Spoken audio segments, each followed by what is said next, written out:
Hello दोस्तों, नमस्ते। आज मैं कक्षा 12वीं का समष्टि अर्थशास्त्र पढ़ाऊंगा।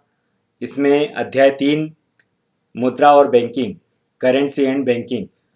आप सभी जानते हैं इसको कि मुद्रा किसे कहते हैं और बैंकिंग किसे कहते हैं। इसकी डिटेल में पढ़ाऊंगा। इसके पहले आप मेरे चैनल को सब्सक्राइब करिए और लाइक करिए और शेयर करिए तथा अपने पास नोटबुक और पेन आदि रखें ताकि कोई ऐसी चीज़ें आए जो आपको समझ में नहीं आ रही उसको नोट डाउन करें और मुझे अपना विचार कमेंट बॉक्स में ज़रूर बताएं। अब हम चालू करते हैं मुद्रा और बैंकिंग।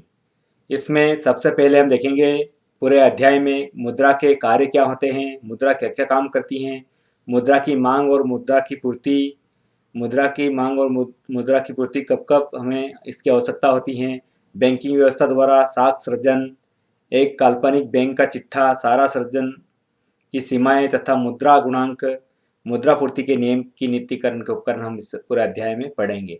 अब आपको पता चला होगा कि मुद्रा और बैंकिंग के संबंध में हम कौन कौन से टॉपिक पढ़ने वाले हैं। अब हम देखते हैं सबसे पहले इसमें मुद्रा की परिभाषा। आप ही जानते हैं मुद्रा एक ऐसा मूल्यवान रिकॉर्ड है या आमतौर पर वस्तुओं और सेवाओं के लिए भुगतान के रूप में स्वीकार किया जाने वाला तथ्य है। इसके बाद मुद्रा एक ऐसा मूल्यवान रिकॉर्ड है या आमतौर पर वस्तुओं और सेवाओं के लिए भुगतान के रूप में स्वीकार किए जाने वाला तथ्य है। यह सामाजिक आर्थिक संदर्भ के अनुसार ऋण के पुनर्भुगतान के रूप में भी इस्तेमाल किया जाता है। मुद्रा का मुख्य कार्य, यूँ तो बहुत सारा कार्य लेकिन मुख्य कार्य है कि मुद्रा एक ऐसा मूल्यवान रिकॉर्ड है या आमतौर पर वस्तुओं और सेवाओं के लिए भुगतान के रूप में स्वीकार किया जाने वाला तथ्य है। यह सामाजिक आर्थिक संदर्भ के अनुसार ऋण के भुगतान के रूप में भी इस्तेमाल किया जा सकता है। मुद्रा का सबसे महत्वपूर्ण कार्य है लेन देन और सुविधाजनक बनाना। अब हम देखेंगे कि मुद्रा के प्रमुख कार्य, विनिमय का माध्यम, मूल्य का मापक, भावी भुगतान का आधार और मूल्य चयन। अब हम देखते हैं कि मुद्रा निम्नलिखित प्रकार के से वस्तु विनिमय प्रणाली की कमियों को दूर करती हैं। विनिमय का माध्यम, सबसे पहले हम देखेंगे इसका प्रमुख कार्य विनिमय का माध्यम। विनिमय मतलब एक्सचेंज का। मुद्रा की सर्वप्रथम भूमिका यह है कि वह मुद्रा विनिमय के साथ माध्यम के रूप में कार्य करती हैं। मुद्रा विनिमय के माध्यम के रूप में विनिमय सौदों को भी दो भागों क्रय और विक्रय में विभाजित करती हैं। मुद्रा का यह कार्य आवश्यकताओं को के दोहरे संयोग की कठिनाइयाँ को दूर करता है। लोग अपनी वस्तुओं को मुद्रा के बदले में बेचते हैं और उससे प्राप्त राशि को अन्य वस्तुओं एवं सेवाओं के क्रय में प्रयोग करते हैं। अब दूसरा है मूल्य का मापक। मुद्रा मूल्य के मापक के रूप में भी कार्य करती हैं। विभिन्न वस्तुओं की कीमत को मुद्रा के रूप में दर्शाया जा सकता है। मुद्रा में व्यक्त कीमतों के आधार पर दो वस्तुओं को सापेक्ष मूल्यों की तुलना करना सरल हो जाता है। इस प्रकार मुद्रा विनिमय के सामान्य मापक के अभाव की समस्या को हल कर देती है। तो ये मुद्रा के दो कार्य पूर्ण हुए। अब हम देखते हैं तीसरा, भावी भुगतान का आधार। साख आज की आधुनिक पूंजीवादी अर्थव्यवस्था का रक्त तथा जीवन का बन चुका है। करोड़ों सौदों में तत्कालीन भुगतान नहीं किया जा सकता। देनदार यह वायदा करते हैं कि भविष्य की किसी तारीख पर भुगतान करेंगे। उन स्थितियों में मुद्रा भावी भुगतान के आधार के रूप में कार्य करती है। कोई वादा कर लेता है कि आज नहीं, मैं 1 साल बाद या 6 महीने बाद दूंगा, उसको बोलते हैं भावी भुगतान का आधार। मूल्य संचय, धन को मुद्रा के रूप में आसानी से संचित किया जा सकता है। मुद्रा को मूल्य की हानि किए बिना संचित किया जा सकता है। बचत सुरक्षित होती हैं तथा उन्हें आवश्यकता पड़ने पर उपयोग किया जा सकता है। इस प्रकार मुद्रा वर्तमान तथा भविष्य के माध्यम एक पूल का कार्य करती हैं। हालांकि मुद्रा को अतिरिक्त अन्य परिसंपत्ति भी मूल्य संचय का कार्य कर सकती हैं, परंतु ये संपत्तियां दूसरी वस्तु के रूप में आसानी से परिवर्तनशील नहीं हो सकती और इसकी सार्वभौमिक स्वीकार्यता भी नहीं है। तो ये मूल्य का संचय कि इतने धन है तो इतने उसको उसके बराबर कभी भी हम खरीद सकते हैं या उसको उससे कोई वस्तु प्राप्त कर सकते हैं। अब हम देखते हैं कि इम्पोर्टेंट क्वेश्चन है, यहाँ पर मैंने बनाने की कोशिश की है, इनको नोट करना चाहिए। मुद्रा एक अच्छी सेविका है किंतु बुरी स्वामिनी भी है। ये प्रश्न बार बार पूछे जाने वाला प्रश्न है इकोनॉमिक्स में। मुद्रा हमारे जीवन की समस्त क्रियाओं पर इस तरह छा गई है कि मुद्रा हमारे अधीन न रहकर हम ही मुद्रा के अधीन हो गए हैं। यह हमारी आवश्यकताओं की संतुष्टि करने के लिए एक साधन मात्र है, किंतु आज मुद्रा की हमारे जीवन का लक्ष्य बन गई है। हमारे जीवन की सुख शांति का एकमात्र आधार आज मुद्रा बन गई है। अतः यह कहना पड़ सकता है कि मुद्रा आज हमारी सेविका नहीं बल्कि स्वामिनी बन गई है। मतलब मुद्रा एक स्वामिनी का काम करने लग गई है, इसलिए कहा गया है कि मुद्रा एक अच्छी सेविका है किंतु बुरी स्वामिनी भी है। अब हम देखते हैं कि केंद्रीय बैंक को परिभाषित कीजिए। एक बैंक होता है केंद्रीय बैंक, कौन सी होती है उसकी परिभाषा देने की कोशिश की यहाँ पर। किसी देश का केंद्रीय बैंक उस देश की सर्वोच्च वित्तीय संस्था होती है। यह देश का शिखर बैंक भी होता है। देश के अन्य बैंक इसके नियंत्रण में कार्य करते हैं। इस बैंक को नोट निर्गम करने एकाधिकार प्राप्त होता है। यह बैंक अर्थव्यवस्था में मुद्रा की पूर्ति एवं साख को नियंत्रण करता है। Reserve bank of India Bharat का केंद्रीय बैंक है जिसका प्रधान कार्यालय मुंबई में है। केंट के अनुसार केंद्रीय बैंक वह संस्था है जिसमें सामान्य सार्वजनिक हित में मुद्रा की मात्रा, विस्तार या संकोचन का उत्तरदायित्व रहती है। केंद्रीय बैंक वही आरबीआई की बात है यहाँ पर। अब हम देखते हैं केंद्रीय बैंक एवं व्यापारी बैंक में अंतर। यहाँ पर केंद्रीय बैंक और व्यापारी बैंक चार प्रकार से आधार माने हैं मैंने। स्वरूप, यह देश का सर्वोच्च बैंक होता है इसलिए इसका संपूर्ण बैंकिंग व्यवस्था पर नियंत्रण रहता है। जबकि व्यापारी बैंक वह संस्था है जो लाभ कमाने के उद्देश्य से मुद्रा व साख में लेन देन करती हैं। वह केंद्रीय बैंक के आदेशों का पालन करती हैं। उद्देश्य, इसका प्रमुख उद्देश्य लाभ कमाना न होकर जनहित होता है। लाभ कमाना इसके लिए एक गौण उद्देश्य होता है, जबकि व्यापारी बैंक लाभ कमाना और इसका प्राथमिक उद्देश्य होता है। स्वामित्व, केंद्रीय बैंक एक सरकारी संस्था होती है, पूरी तरह से गवर्नमेंट की होती हैं और व्यापारिक बैंक का स्वामित्व सरकार तथा गैर सरकार भी हो सकते हैं। प्रतियोगिता, कंपटीशन की बात करें तो केंद्रीय बैंक व्यापारिक बैंकों से किसी प्रकार की प्रतियोगिता नहीं करती, जबकि व्यापारिक बैंक अपने कारोबार को बढ़ाने के लिए अन्य व्यापारिक बैंकों से प्रतियोगिता स्थापित करती हैं। तो केंद्रीय बैंक आरबीआई और जो व्यापारिक बैंक, इनमें तुलना करने की कोशिश की थी चार आधार पर। अब हम देखते हैं कि भारत में मुद्रा पूर्ति की वैकल्पिक परिभाषा क्या है, अथवा भारत में मुद्रा पूर्ति की अवधारणा को समझाइए। तो हम यहाँ पर कुछ बिंदु लिए हमने, उस आधार पर हम समझ सकते हैं। भारत में मुद्रा की पूर्ति की अवधारणा निम्न है। M1 का मतलब होता है जनता के पास चलन मुद्रा एवं जनता की बैंकों में मांग जमाएं। इसके बाद ऐसे ही M2 को निकालेंगे तो M1 पूरा जुड़ जाएगा प्लस डाकघर बचत बैंक में बचत निष्पक्ष। अब इसमें M3 निकालेंगे तो M2 पूरा जुड़ जाएगा, बैंकों की शुद्ध समयावधि निरपेक्ष।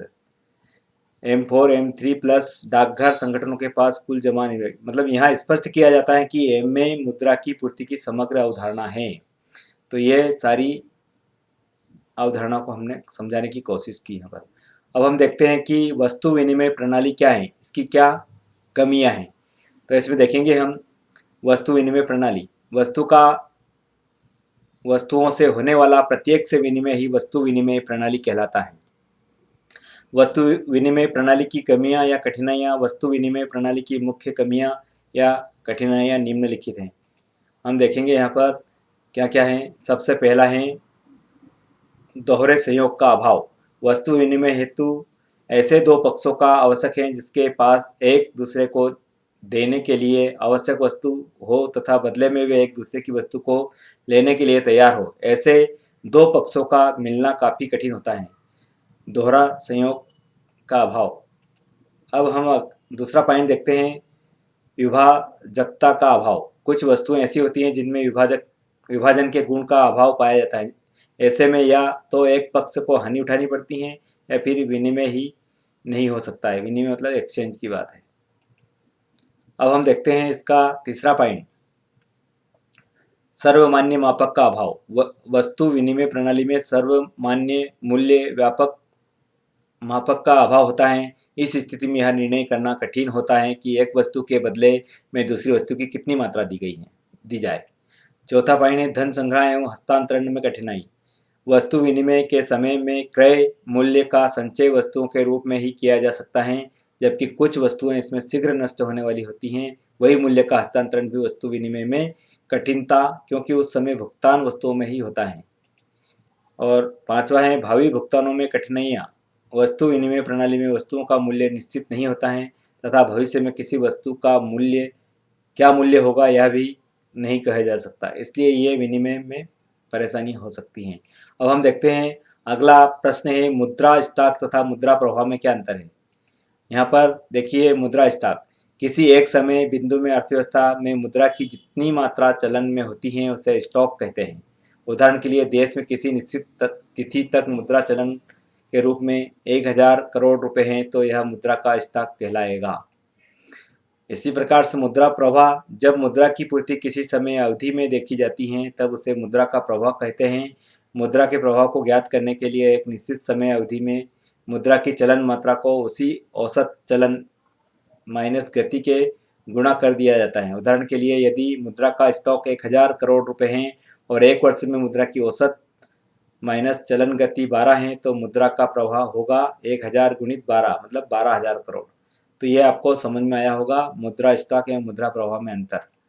अब हम अगले प्रश्न की ओर चलते हैं कि मुद्रा गुणक क्या है, गुणक का मूल्य क्या क्या निर्धारित करता है।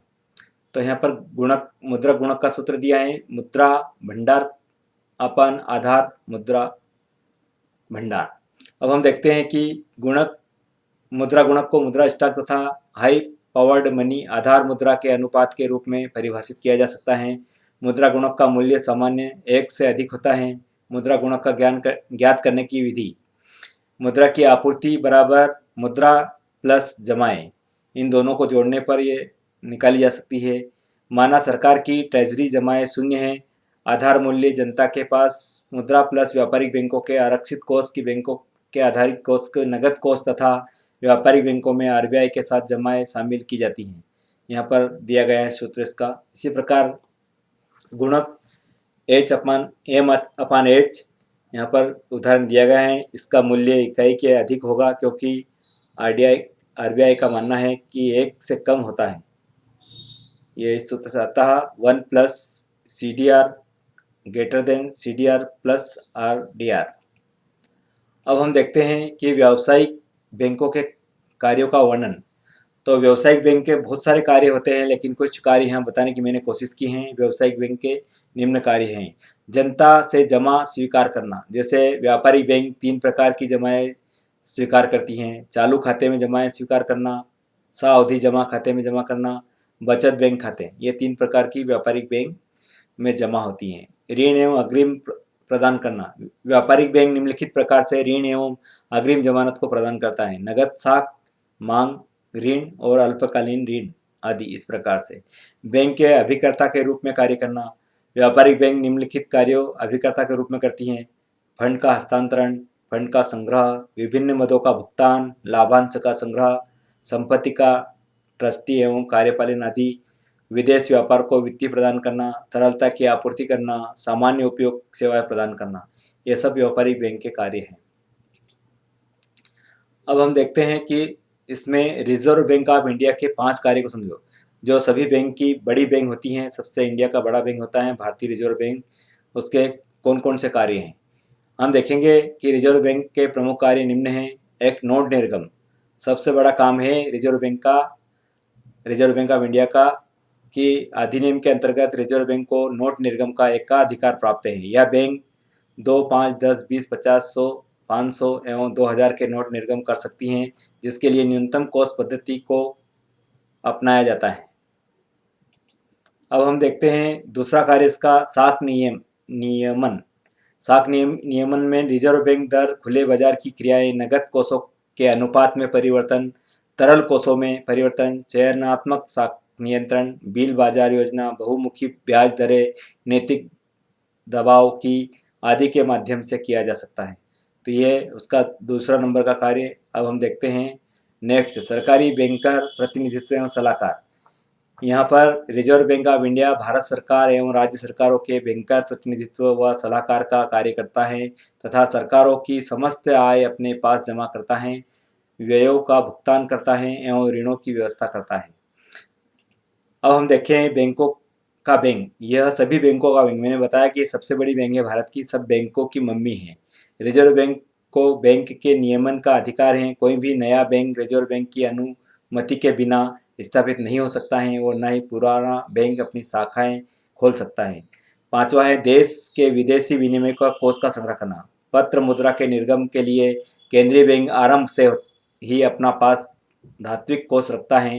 बाद में स्वर्ण विनिर्माण अपनाए जाने पर अनेक देशों के केंद्रीय बैंक विदेशी विनिमय के कोषों के आधार पर भी मुद्रा का निर्गम करने लगे। केंद्रीय बैंक विदेशी विनिमय दर पर नियंत्रण भी रखता है। तो दोस्तों, आज आपने बैंक और मुद्रा के बारे में पढ़ा। आपको यह वीडियो कैसा लगा आप मुझे ज़रूर बताएं, और अगला अध्याय के साथ में जल्दी ही हाजिर होऊंगा। तब तक के लिए नमस्कार।